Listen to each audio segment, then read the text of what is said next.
Hello friends, चलिए आज की क्लास शुरू करते हैं। ये हमारी मॉडर्न हिस्ट्री की 13वीं क्लास है। इसके बाद 4 से 5 क्लासेज और आएंगी और आपकी मॉडर्न हिस्ट्री कंप्लीट हो जाएगी। जो लोग भी नए हैं वो जाके पुरानी क्लासेज पढ़ लें। मॉडर्न हिस्ट्री की 12 क्लासेज पढ़ी हुई हैं इसी चैनल पे। जो बीपीओ वाले स्टूडेंट हैं वो जाके बीपीओ की सारी प्लेलिस्ट पढ़ी हुई है 85 क्लासेज की, वो जाके उनको देख सकते हैं। ठीक है। नेक्स्ट 3 क्लासेज में क्या होने जा रहा है मैं उसका अभी आपको एक आइडिया दे देता हूँ। आज की क्लास में आपकी भारतीय राष्ट्रीय कांग्रेस की स्थापना हो जाएगी। जब कांग्रेस की स्थापना हो जाएगी तो कांग्रेस की स्थापना के समय क्या परिस्थितियां थीं, कौन कौन लोग थे, किन लोगों ने भाग लिया, शुरुआती जो सम्मेलन हुए, अधिवेशन हुए कांग्रेस के, उसमें क्या क्या काम हुआ, सारी चीज़ें आप जानोगे। और आगे बढ़ के ये चलेगा आपका जो स्वदेशी आंदोलन हुआ है, बंगाल विभाजन और स्वदेशी आंदोलन, वहाँ तक आज की क्लास में जान जाओगे। नेक्स्ट क्लास में आपका बंगाल विभाजन के समय ही मुस्लिम लीग की स्थापना हुई, उसके बारे में जानोगे। मुस्लिम लीग की स्थापना के बाद कांग्रेस में विभाजन हो जाता है नरम दल और गरम दल में, तो नरम दल के बारे में जानोगे, गरम दल के बारे में जानोगे, उनके विभाजन के बारे में जानोगे। और वहाँ से चीज़ें लेते हुए जो भी घटनाएं घटित हो रही हैं, कामागाटा मारू प्रकरण हो रहा है और भी जो चीज़ें हैं, होम रूल लीग आंदोलन वगैरह, वो सारी चीज़ें नेक्स्ट क्लास में आप जान जाओगे, लखनऊ अधिवेशन। उसके बाद अगली क्लास में आपका क्रांतिकारी राष्ट्रवाद के दोनों चरण, प्रथम चरण यानी कि असहयोग आंदोलन या गांधी जी के आने से पहले, और गांधी जी के आने से पहले होता है पहला चरण। दूसरा होता है असहयोग आंदोलन, जब वापस ले लिया जाता है तो युवाओं में निराशा जाग जाती है और फिर से वो हिंसा का रास्ता पकड़ लेते हैं। तो ये दोनों चीज़ें आप 15वीं क्लास में जानोगे। चलिए तो फिर शुरू करते हैं। भारतीय राष्ट्रीय Congress, Indian national Congress, INC, इसकी स्थापना कौन करता है? अंग्रेज अधिकारी ही रहता है, आईसीएस अधिकारी रहता है, जो आज की डेट में आईएएस है, इंडियन एडमिनिस्ट्रेटिव सर्विस। उस टाइम पे थी इंपीरियल सिविल सर्विसेज। इसी का अधिकारी रहता है, रिटायर्ड रहता है। नाम क्या रहता है? A O Hume, Allan Octavian Hume, इसने की थी।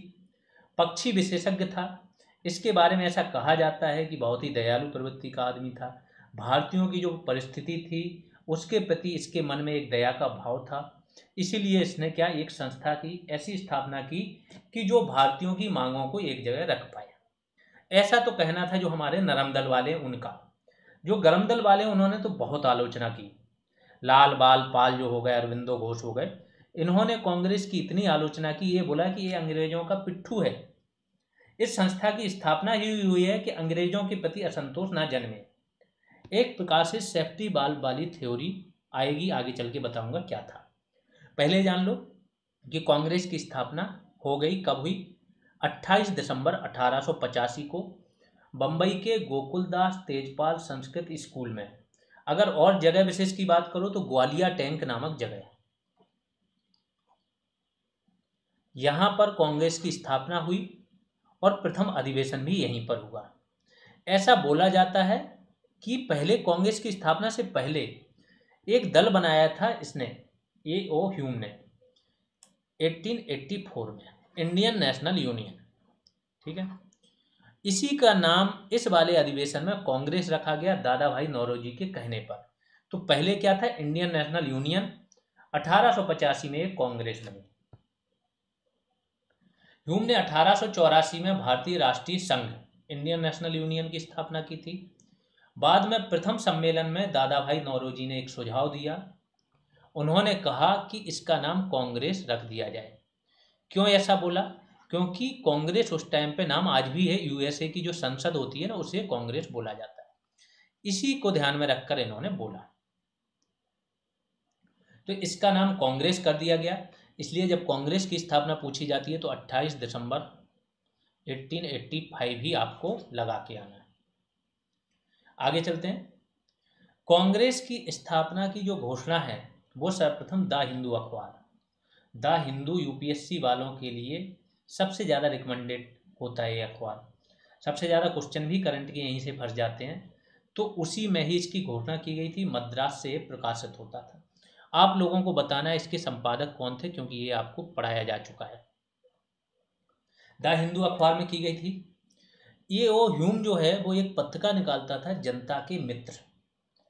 तो इसके बारे में थोड़ा और जानकारी देते हैं ह्यूम के बारे में। ठीक, इसके देखो अब ह्यूम क्या करेगा ना, इसका अध्यक्ष नहीं बनेगा। अध्यक्ष क्योंकि हर साल चेंज होना है, तो ह्यूम क्या करेगा, महासचिव बन जाएगा। महासचिव बन जाएगा, जब तक फिर ये जीवित रहेगा तब तक महासचिव रहेगा, 1885 से 1906 तक। इसीलिए इसके बारे में थोड़ा और शक होता है लोगों को। जो हमारे गरम दल वाले हैं वो बोलते हैं कि चूंकि असंतोष, भारतीयों में असंतोष बढ़ता जाएगा, तो ह्यूम ने एक ऐसी संस्था की स्थापना कर दी जो समय समय पर असंतोष निकलता रहेगा। इनके अंदर क्या असंतोष है वो भी पता चलता रहेगा। तो जो 1857 में घटना घटित हुई थी ना, अचानक से फट पड़े थे, अचानक से पूरे देश में विद्रोह शुरू हो गया था। इनको समझ में ही नहीं आया था कि ऐसा क्यों हुआ, वो दोबारा ना हो। प्रेशर कुकर वाला इन्होंने एक फंडा दिया कि जैसे प्रेशर कुकर में एक सेफ्टी वाल्व होता है, बहुत ज़्यादा अंदर प्रेशर बने, गैस हो जाए तो क्या होगा, सेफ्टी वाल्व खुल जाता है और प्रेशर रिलीज हो जाता है, पूरा कुकर फटने से बच जाता है। तो यही थ्योरी जो हमारे लाला लाजपत राय हैं उन्होंने दी थी कि प्रेशर कुकर की तरह, सेफ्टी वाल्व की तरह इसकी कांग्रेस की क्या है, स्थापना की गई थी। आगे चलते हैं। WC बनर्जी मैंने बता दिया, बड़े ही आपके उदारवादी नेता थे। लंदन में भी इनका बेस था, इनका और दादा भाई नौरोजी का। प्रथम अध्यक्ष व्योमेश चंद्र बनर्जी रहेंगे, अगले अध्यक्ष दादा भाई नौरोजी बनेंगे। दोनों लोग लंदन में बेस बनाए हुए हैं। 1892 का चुनाव दोनों लोग लंदन में लड़ते हैं हाउस ऑफ कॉमन्स के लिए। दादा भाई नौरोजी जीत जाते हैं, व्योमेश चंद्र बनर्जी हार जाते हैं। ठीक है, ये एक्स्ट्रा जानकारी दे दी। आगे चलते हैं। ह्यूम कांग्रेस के एकमात्र पूर्णकालिक सदस्य थे। जो यो ह्यूम थे वो कांग्रेस के एकमात्र पूर्णकालिक सदस्य थे। पूर्णकालिक का मतलब है इन्हें अपनी सदस्यता रिन्यू नहीं करानी पड़ती थी। बाकी सभी जितने भी सदस्य हैं हर साल सदस्यता अपनी रिन्यू कराते थे। जब इनकी मृत्यु हो जाएगी उसके बाद चेंज होंगे महासचिव, और कौन बनेंगे, दिनसा एदुलजी बाचा। ये भी फैक्ट पूछा जाता है। फिर कांग्रेस के महासचिव ये बनते हैं विलियम वेडरबर्न। ये कौन था, ह्यूम का ये सचिव था। ह्यूम कांग्रेस के सचिव थे और वेडरबर्न किसका सचिव था, ह्यूम का। इसने ह्यूम की जीवनी लिखी और यही लिखा है फादर ऑफ कांग्रेस, ये ह्यूम नाम से जीवनी लिखी है। इसमें इसने जो सेफ्टी वाल्व सिद्धांत है उसका हल्का फुल्का जिक्र किया है। जो कांग्रेस का पहला अधिवेशन होगा वही 28 दिसंबर को 1885। इसमें देश भर की जितनी भी संस्थाएं हैं उनके हेड वगैरह ने इसमें भाग लिया था। कुल 72 प्रतिनिधि आए थे, जिसमें से 2 प्रतिनिधि आपके मुस्लिम प्रतिनिधि थे। ठीक है, जिन लोगों ने यूपी स्पेशल पढ़ ली है उन्हें कमेंट सेक्शन में बताना है यूपी से कितने प्रतिनिधि थे। सबसे ज़्यादा मुंबई से रहेंगे 38, बम्बई से प्रतिनिधि रहेंगे। 2 मुस्लिम में एक रहेंगे आपके बदरुद्दीन तैयब जी, जो आगे चल के कांग्रेस के पहले मुस्लिम अध्यक्ष भी बनेंगे। आगे चलते हैं। कांग्रेस का प्रथम अधिवेशन कहाँ आयोजन होना था, पूना में। लेकिन पूना में क्या हुआ, हैजा फैल गया। जब हैजा फैल गया तो जल्दबाजी में फिर ये स्थान चेंज करना पड़ा और स्थान कहाँ शिफ्ट हुआ, बम्बई में। इसीलिए माना जाता है कि पहला अधिवेशन या कांग्रेस की स्थापना कहाँ हुई, बम्बई में हुई, गोकुलदास तेजपाल संस्कृत महाविद्यालय में। प्रथम अधिवेशन में कुल 9 प्रस्ताव रखे गए थे। क्या प्रस्ताव हो सकते हैं, तो दो शुरुआत में इन्होंने वही प्रस्ताव रखे हैं जो बहुत ज़्यादा जरूरी थे, जैसे केंद्र और प्रांतों में विधान परिषद का विस्तार। विधान परिषद क्या थी, जो अतिरिक्त सदस्य थे जो कानून बनाने लगे थे, इनका विस्तार किया जाए, इनकी संख्या बढ़ाई जाए और निर्वाचित सदस्यों की संख्या बढ़ाई जाए। सैनिकों के खर्च में कमी की जाए, सिविल सर्विसेज में सुधार किया जाए, सिविल सर्विसेज की उम्र जो बैठने की एज है वो कम की जाए। इसके अलावा जो बर्मा का विलय उस टाइम पे किया गया था उसकी ये लोग निंदा करेंगे कि बर्मा का इंडिया में विलय नहीं होना चाहिए, 1885 में ही विलय था। और उच्च पदों पर भारतीयों की नियुक्ति की जाए, सिविल सेवा में सुधार किया जाए। यही सब मांगे होंगी। शुरुआत में ये मजदूरों वाली मांगे नहीं उठाएंगे, मजदूरों के अधिकारों वाली, किसानों की मांगे नहीं उठाई जाएंगी, क्योंकि अधिकतर जो इस कांग्रेस संस्था में है ना वो जमींदार हैं और उद्योगपति हैं, तो ये इनके हित प्रभावित होने, इसलिए ये इधर उधर की मांगे नहीं उठाई जाएंगी। अब कार्यशैली समझ लो कि कांग्रेस की कार्यशैली क्या रहती थी जब भी अधिवेशन होता था। तो हर साल दिसंबर के महीने के लास्ट डेज में, यानी कि 25 दिसंबर से लेके लास्ट के दिनों में आपका अधिवेशन होता था। अधिवेशन जिस साल होता था उसी साल जो प्रस्ताव पारित होते थे उसमें बता दिया जाता था कि अगला अधिवेशन कहाँ होगा। अगर 85 का अधिवेशन हुआ है तो 85 में ही बता देंगे कि 86 का अधिवेशन कहाँ होगा। इसके बाद जहाँ अधिवेशन होगा अध्यक्ष उस क्षेत्र का नहीं रहेगा। मीन्स अगर मद्रास में अधिवेशन होगा तो मद्रास क्षेत्र का जो भी व्यक्ति होगा वो अध्यक्ष नहीं बनेगा। कुछ प्रस्ताव पारित किए जाते थे अधिवेशन में। जो प्रस्ताव पारित हो जाते थे सरकार से मांग की जाती थी कि इन प्रस्तावों पर काम करे, कानून लेके आए। बस यही इनका काम था शुरुआती, और इसकी जानकारी अखबारों के माध्यम से लोगों तक पहुंचाई जाती थी कि यहाँ अधिवेशन है।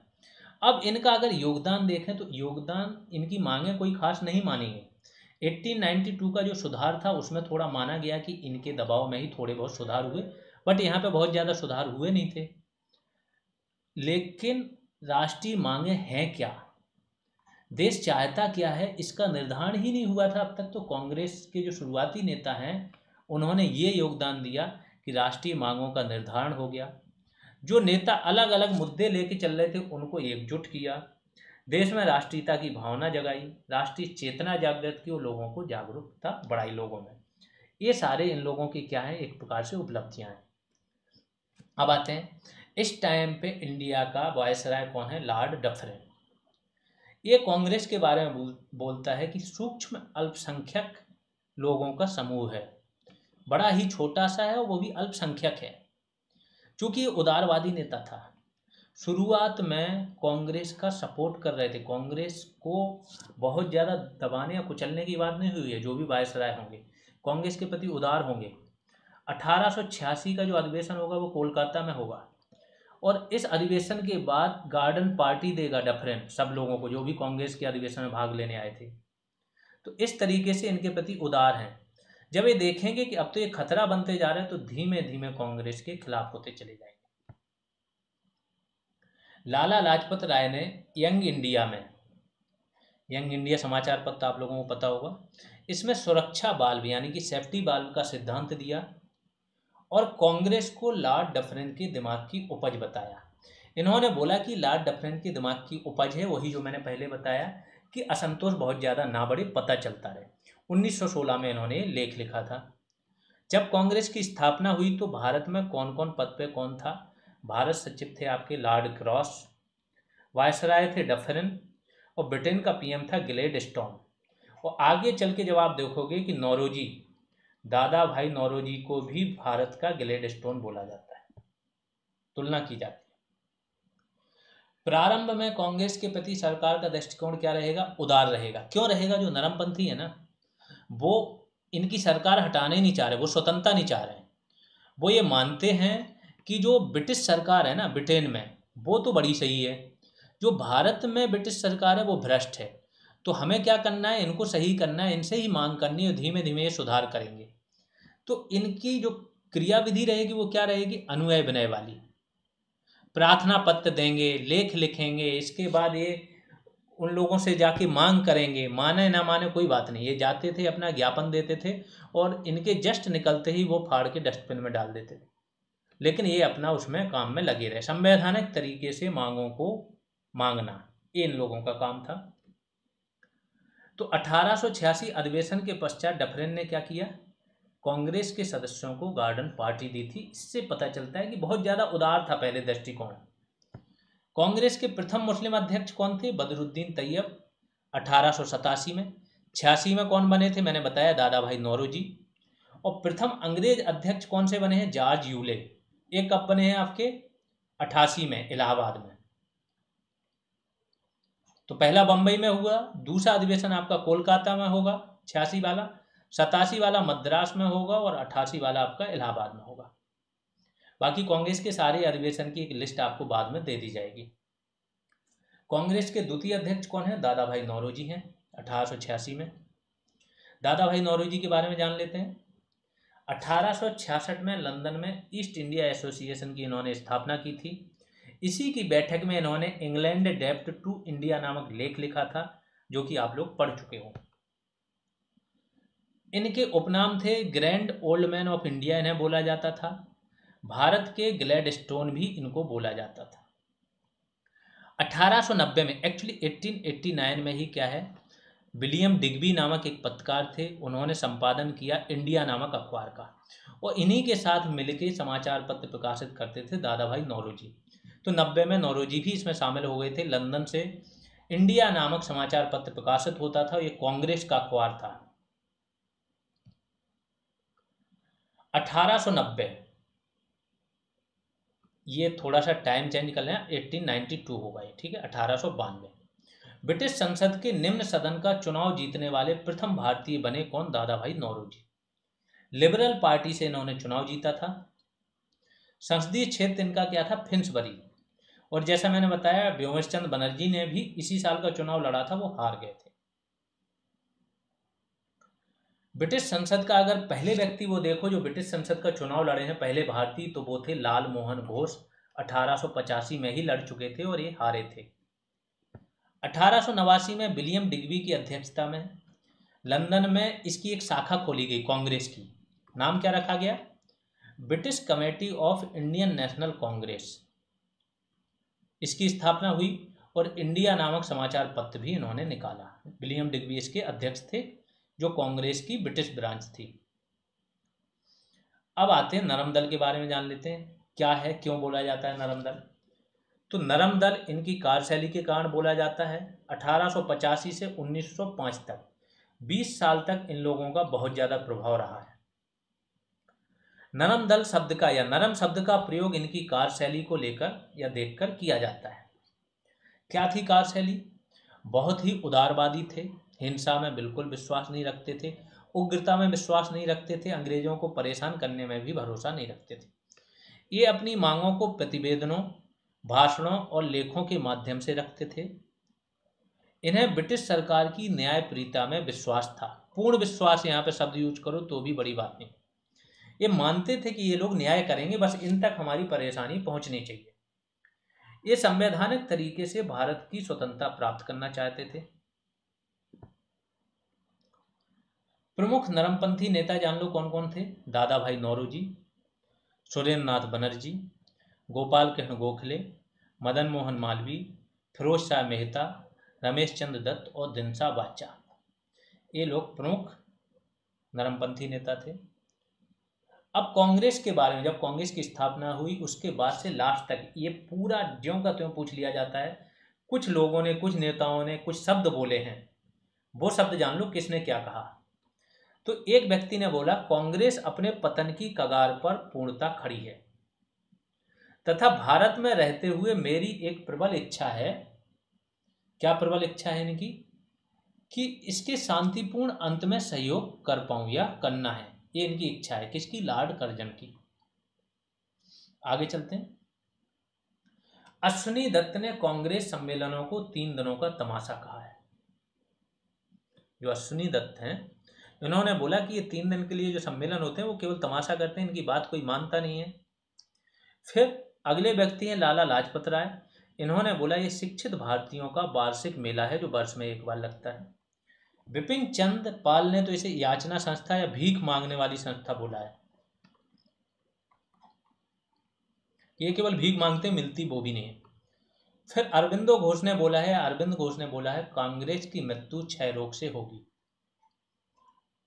तिलक ने इसे चापलूसों का सम्मेलन बोला। तो देखो, अरविंदो घोष आ गए आपके, विपिन चंद्र पाल आ गए और बाल गंगाधर तिलक आ गए। ये सभी गरम दल वाले नेता हैं। और लाला लाजपत राय भी आ गए। फिर एक एल्गिन द्वितीय हैं, वायसराय थे। इन्होंने क्या बोला? मुझे खुशी है कि कांग्रेस नीचे की ओर जा रही है। यह राजद्रोही संस्था है तथा इसके नेता संदिग्ध चरित्र के। उसने सीधा नेताओं के चरित्र पर ही सवाल उठा दिया। अब आते हैं कांग्रेस के द्वितीय चरण पे। ये तो हो गया ऊपर वाला नरम दल वाला। अब देखते हैं गरम दल वाला। इसको या तो उग्रवाद भी बोला जाता है, क्योंकि उग्र इनका चरित्र था, उग्र स्वरूप था, विचारधारा उग्र थी। नव राष्ट्रवाद भी इसे बोला जाता है, या गरम दल बोला जाता है। इसका जनक ऐसा माना जाता है तिलक को। एक व्यक्ति रहेगा वैलेंटाइन चिरोल, ये चिरोल या सिरोल नाम होगा। ये क्या लिखता है? इंडियन अनरेस्ट एक पुस्तक लिखता है। इंडियन अनरेस्ट, भारतीय अशांति का जनक या भारतीय अशांति पुस्तक का नाम है। इसका जनक बता देता है तिलक को।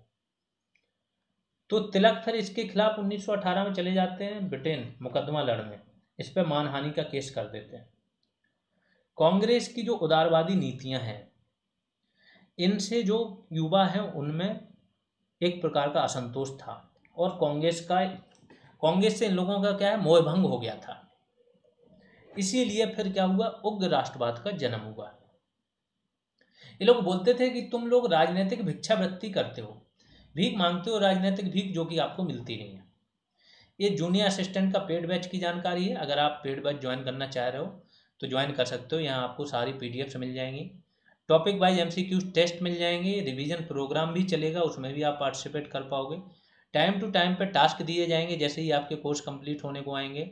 वैल्यू एडिशन क्लासेज आएंगी, फुल टेस्ट भी कराए जाएंगे, वो सारी चीज़ें आपको मिल जाएंगी। रेगुलर ग्रुप कॉल होती रहती है, तो आप लोगों के जो भी डाउट्स होते हैं वो दूर होते रहते हैं।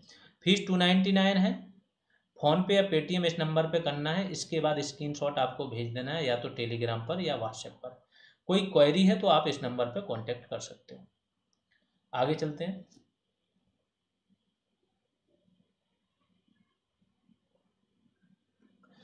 अब आते हैं गरम दल वालों का, कि गरम दल वालों का कार्यक्रम शुरू हो गया। ठीक है, धीमे धीमे करके 1 बाई 1 करके स्टेप आगे बढ़ाएंगे। 1893-94 में क्या होगा, अरविंद घोष इंदु प्रकाश नामक अखबार में, ठीक है, तो इंदु प्रकाश नामक अखबार में लिखते हैं, प्लस इसके संपादक के कहने पर, संपादक कौन रहते हैं, केजी देशपांडे, इनके आग्रह पर लेखों की एक श्रृंखला लिखते हैं जिसका नाम है new lamps for old. New lamps for old लिखते हैं। इसमें जो उदारवादी राजनीति है या नरम दलीय राजनीति है, इसकी पूरी आलोचना करेंगे, और पहली बार ये आलोचना की जाती है। गरम दलीय नेताओं की कार्यप्रणाली क्या थी, उनके उलट थी। वो लोग धरना नहीं देते थे, लेकिन गरम दलीय धरना देंगे, प्रदर्शन करेंगे, स्वदेशी की बात करेंगे, विदेशी वस्तुओं के बहिष्कार की बात करेंगे, अदालतों का बहिष्कार, स्कूलों का बहिष्कार, विदेशी वस्तुओं की होली जलाएंगे, हड़ताल करेंगे। ये सारा काम किसका हो जाएगा, गरम दलीय नेताओं का। प्रमुख नेता कौन कौन थे, बाल गंगाधर तिलक, लाला लाजपत राय, बिपिन चंद्र पाल और अरविंद घोष। इसमें अगर देखो तो लाल वाल पाल भी शब्द यूज होता है, तो इन तीनों के लिए बाल, लाल और पाल। आगे चलते हैं। सैयद हैदर रजा थे, चिदम्बरम पिल्लई थे, और भी नेता थे। 1893 में तिलक ने बंबई में गणपति महोत्सव का आयोजन किया। देखो, तिलक को इसलिए इंडियन अनरेस्ट का जनक बोला सिरोल ने, कि तिलक ने क्या किया, लोगों को राष्ट्रवादी विचारधारा से जोड़ने के लिए धार्मिक राष्ट्रवाद का सहारा लिया।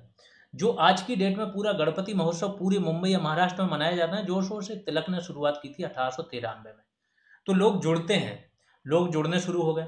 इसके बाद 95 में इन्होंने शिवाजी महोत्सव की शुरुआत कर दी।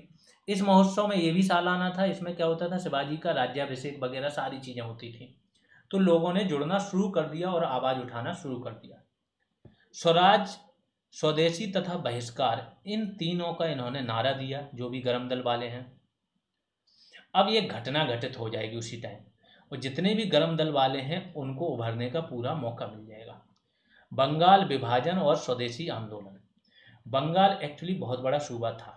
बंगाल, बिहार, उड़ीसा, असम, बांग्लादेश, ये सारे क्षेत्र इसमें शामिल थे।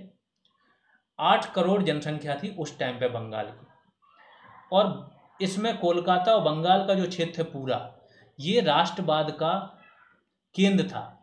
सारी राष्ट्रवादी घटनाएं यहीं पे हो रही हैं, विचारधारा यहीं पे बढ़ रही है, स्कूलों में बातें इसी पे हो रही हैं, स्वतंत्रता की, स्वराज की।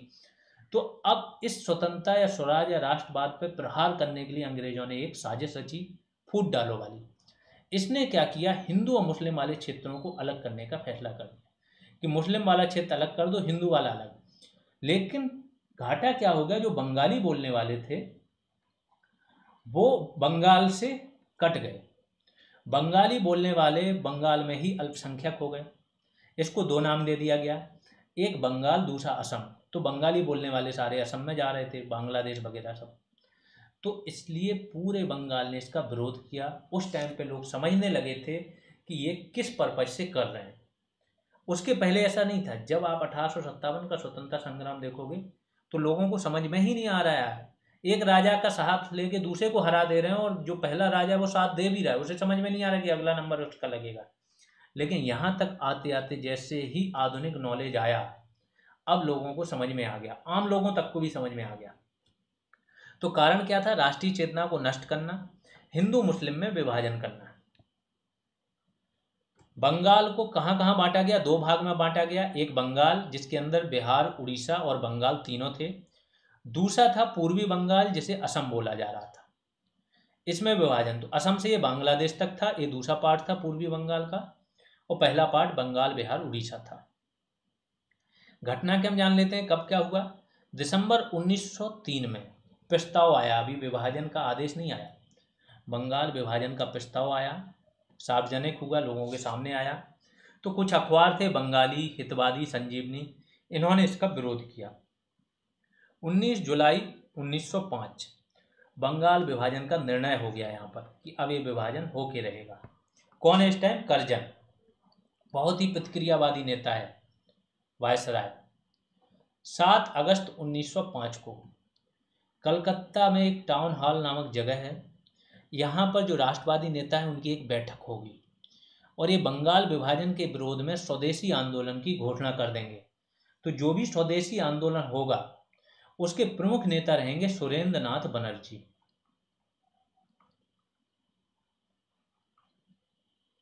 सुरेंद्र नाथ बनर्जी ने बहिष्कार का प्रस्ताव पारित किया। जैसा मैंने बताया कि इन्होंने भी आईसीएस परीक्षा निकाली थी और बर्खास्त किए गए थे। 16 अक्टूबर 1905 में क्या होगा? 2 महीने बाद बंगाल विभाजन लागू हो जाएगा। जिस दिन लागू होगा उस दिन पूरे बंगाल में शोक दिवस के रूप में मनाया जाएगा। लोग उपवास रखेंगे, वंदे मातरम गाना गाएंगे, गीत गाएंगे। और रविन्द्रनाथ टैगोर के सुझाव पे इस दिन क्या रक्षाबंधन मनाया गया। हिंदू मुस्लिमों ने एक दूसरे को राखी बांध के एकता का परिचय दिया कि तुम हमें विभाजन करना चाह रहे हो, विभाजित करना चाह रहे हो, लेकिन हम एकजुट हैं। तो एकता के प्रतीक के रूप में राखी बंधन दिवस के रूप में मनाया गया। अब भारतीय और बंगालियों की क्या प्रतिक्रिया रही ये जान लेते हैं। तो भारतीयों की क्या प्रतिक्रिया रही? वंदे मातरम स्वदेशी आंदोलन का प्रमुख गीत बन गया। इसी टाइम पे रविन्द्रनाथ टैगोर एक गीत लिखेंगे, अमार सोनार बंगला, अमार सोनार बांग्ला। आगे चल के 1971 में ये बांग्लादेश का राष्ट्रगान बनेगा, आज भी ये बांग्लादेश का राष्ट्रगान है। और रविन्द्रनाथ टैगोर का लिखा हुआ ही जनगण मन क्या है? भारत का राष्ट्रगान है। तो 2 देशों का राष्ट्रगान इन्होंने लिखा है। जो मोची रहेंगे, रसोईया रहेंगे, धोबी रहेंगे, वो अंग्रेजों के यहाँ काम करने से मना कर देंगे। कांग्रेस इस टाइम पे क्या कर रही वो भी देखना जरूरी है। कांग्रेस में अभी भी नरमपंथी हैं, इनका ही वर्चस्व है। लेकिन गर्मपंथी अब क्या है? बड़ी संख्या में हो गए, वो कांग्रेस नेताओं पे दबाव बनाने लगे। इसका सम्मेलन 1905 में होगा। यहाँ पे गर्मपंथी क्या करेंगे? वो चाहेंगे कि उनका कोई नेता यहाँ पर अध्यक्ष बने, लेकिन ये लोग किसको ले आएंगे? गोपाल कृष्ण गोखले को। और गोखले क्या है? जो भी गरम दल वाले थे उनके एकदम खिलाफ थे। फिरोज शाह मेहता और गोपाल कृष्ण गोखले गरम दल वालों के बहुत खिलाफ थे। ठीक है, तो गोखले जब अध्यक्ष बन जाएंगे तो गरम दल वालों के प्रस्ताव यहाँ पर पारित नहीं हो पाएंगे, लेकिन फिर भी बंगाल में स्वदेशी और बहिष्कार का ये समर्थन करेंगे, केवल बंगाल में। फिर अगला अधिवेशन होगा, वहाँ पर फिर से चाहेंगे गरम दल वाले कि इनका अध्यक्ष बने, लेकिन नरम दल वाले क्या करते हैं? दादा भाई नौरोजी को खड़ा कर देते हैं। दादा भाई नौरोजी का सम्मान सब करते थे, तो फिर पीछे हट जाएंगे। और यहाँ पे लेकिन गरम दल वालों के दबाव में 4 प्रस्ताव पारित होंगे, एक स्वदेशी का, बहिष्कार का, राष्ट्रीय शिक्षा का और स्वशासन। इन 4 से जुड़े प्रस्ताव पारित किए जाएंगे। पहली बार स्वराज नामक शब्द का यूज होगा कि हमारा लक्ष्य स्वराज प्राप्त करना है। पहली बार नौरोजी ने स्वराज शब्द का उल्लेख करके उसे कांग्रेस का लक्ष्य बताया। दादा भाई का जो, अब देखो बहुत इंपॉर्टेंट फैक्ट है, जो लोग मोहम्मद अली जिन्ना को समझ रहे हैं कि इसने विभाजन किया और शुरुआत से खिलाफ था, तो नहीं। शुरुआत में जिन्ना कांग्रेस में थे, कांग्रेस के अधिवेशन में भाग लेते थे, यहाँ से उन्होंने चीज़ें सीखी, फिर जाके मुस्लिम लीग में अपना अनुभव पूरा डाल दिया। ठीक है, तो दादा भाई नौरोजी का अध्यक्षीय भाषण कौन? मोहम्मद अली जिन्ना ने पढ़ा था। जो अध्यक्ष के रूप में उनको भाषण देना था, तो वो पढ़ के किसने सुनाया? मोहम्मद अली जिन्ना ने। कब? किस अधिवेशन में? 1906 की। और पहली बार मोहम्मद अली जिन्ना ने 1904 के अधिवेशन में भाग लिया था कांग्रेस के। इसमें क्या हुआ? स्कूलों, अदालतों, सरकारी नौकरियों और उपाधियों का भी बहिष्कार किया गया, बहिष्कार आंदोलन में, स्वदेशी आंदोलन में। आंदोलन का प्रसार कहाँ कहाँ तक था ये देख लो। तो प्रसार मेनली बंगाल में था, कुछ जगह और था। बंगाल में एक बारिशाल जिला था, यहाँ पर व्यक्ति थे अश्विनी कुमार दत्त। इन्होंने स्वदेश बांधव समिति, एक प्रकार से गुप्त समिति थी, लोगों को जा जाके बताते थे, जागरूक करते थे, इसकी स्थापना की। सरकार ने एक सर्कुलर जारी किया जो सरकारी कर्मचारी हैं उनके लिए, और उनको अनिवार्य कर दिया कि आप बहिष्कार नहीं कर सकते हो। तो कृष्ण कुमार मित्र ने क्या किया? एंटी सर्कुलर सोसाइटी बना दी। बंबई और पूना में नेतृत्व किसने किया? तिलक ने, लोकमान्य बाल गंगाधर तिलक। तिलक ने एक स्वदेशी वस्तु प्रचारणी सभा का गठन किया था इसी टाइम पे। दिल्ली में कौन थे? सैयद हैदर रजा थे, इन्होंने नेतृत्व दिया। और मद्रास में चिदम्बरम पिल्लई थे, सुब्रमण्यम शिवा थे। ये तो पूरी स्वदेशी स्टीम नेविगेशन कंपनी, तूतीकोरिन करके बंदरगाह है चेन्नई के पास, वहां पर एक नेविगेशन जहाज लाने वाली कंपनी खोल देते हैं, ये बहुत बड़ी कंपनी बनती है आगे चल के। शिक्षा के क्षेत्र में क्या कार्य होगा? बंगाल नेशनल स्कूल की स्थापना होगी, बंगाल नेशनल कॉलेज या स्कूल, इसकी स्थापना हो जाएगी। प्रधानाध्यापक किससे बनाया जाएगा? अरविंद घोष को, बहुत पढ़े लिखे व्यक्ति थे। राष्ट्रीय शिक्षा परिषद की स्थापना की जाएगी कि अंग्रेजों की जो शिक्षा परिषद है उसे नहीं मानेंगे हम, हमारी खुद की राष्ट्रीय शिक्षा परिषद होगी, इसकी स्थापना की गई। 25 जुलाई 1906 को बंगाल टेक्निकल इंस्टीट्यूट की स्थापना की गई। और एक फैक्ट है कि कुछ छात्रों को जापान में तकनीकी शिक्षा के लिए एक प्रकार से जो होता है ना, स्कॉलरशिप देने के लिए संस्था बनाई गई योगेश चंद के नेतृत्व में, कि इनको स्कॉलरशिप दे के जापान भेजा जाएगा, वहां से पढ़ के आएंगे और फिर देश में ये लोग क्या करेंगे? स्वदेशी चीजें लगाएंगे। तो कितने आगे की सोच थी ये देखो। कला के क्षेत्र में क्या होगा? रविन्द्रनाथ टैगोर ने अमार सोनार बांग्ला नामक गीत लिखा। चित्रकला के क्षेत्र में रविन्द्रनाथ टैगोर के ही भाई थे अवनींद्रनाथ टैगोर। इन्होंने Indian society of oriental arts की स्थापना की, और इस सोसाइटी की पहली छात्रवृत्ति किसे मिलेगी? नंदलाल बोस को। आगे चल के बहुत बड़े चित्रकार बनेंगे। चित्रकारी के लिए जो आपकी अजंता, एलोरा और राजपूत चित्रकला से प्रेरणा ली जाएगी, वहाँ के चित्र बनाए जाएंगे, देश के गौरव को दिखाया जाएगा कि हम इतने गौरवशाली देश हैं और तुम हमें विभाजन कर रहे हो, इस तरीके से बातें होंगी। अन्य क्षेत्रों में क्या होगा? स्वदेशी उद्योगों की स्थापना होगी, माचिस लगाने वाले उद्योग होंगे। बंगाल केमिकल फैक्ट्री की स्थापना कर देंगे पीसी रॉय, वैज्ञानिक थे बहुत बड़े। जगदीश चंद्र बसु भी इसी टाइम पे रहेंगे, वो भी विज्ञान के क्षेत्र में बहुत काम करेंगे। स्वदेशी स्टीम नेविगेशन कंपनी मैंने बताया, चिदम्बरम पिल्लई, इसकी स्थापना कर देंगे। अवनींद्रनाथ टैगोर जो रविन्द्रनाथ टैगोर के भाई थे, इनके कुछ प्रमुख चित्र हैं जिनसे क्वेश्चन पूछ लेते हैं नाम से। तो मेन चित्र था इनका मदर इंडिया, जो भारत माता का चित्र है ना आप लोग देखते हो, वो इन्होंने ही बनाया था। Buddha and Sujata, the victory of Buddha. आंदोलन की कुछ सीमाएं थीं। किसान जो थे आंदोलन से अलग रहे। मुस्लिमों की सीमित भागीदारी रही, क्यों रहेगी? क्योंकि 1906 में इस आंदोलन के बीच में ही मुस्लिम लीग की स्थापना हो जाएगी। अंग्रेज मुस्लिमों को तोड़ेंगे, इनका नेता रहेगा आगा खां, जाके मिंटो से मिलेगा ये। और ये काम कहाँ हो रहा है? अलीगढ़ मुस्लिम यूनिवर्सिटी जो बनी है उसमें जो अंग्रेज रहेंगे वो जाके यहाँ पे इसका प्रस्ताव तैयार कर रहे हैं कि क्या प्रस्ताव लेके जाना है आपको। मिलने के बाद जो ढाका का नवाब रहेगा सलीमुल्लाह, उसके नेतृत्व में मुस्लिम लीग की स्थापना हो जाएगी कि मुस्लिमों के हित अलग हैं, इनका संरक्षण किया जाए। तो इससे क्या होगा? इस जो आंदोलन चल रहा है इसी के बीच में सांप्रदायिक दंगे होने लगेंगे, और सांप्रदायिक दंगे होंगे तो आंदोलन क्या हो जाएगा? कमजोर पड़ेगा। कमजोर पड़ेगा तो 1908 आते आते आंदोलन क्या हो जाएगा? खत्म हो जाएगा। जितने भी प्रमुख नेता हैं वो जेल में जाएंगे। इसके पहले कांग्रेस का 1907 में विभाजन हो जाएगा, जो कि आप अगली क्लास में पढ़ोगे। तो आंदोलन के दौरान ही मुस्लिम लीग की स्थापना हो गई। आज की क्लास यहाँ ख़त्म हो गई।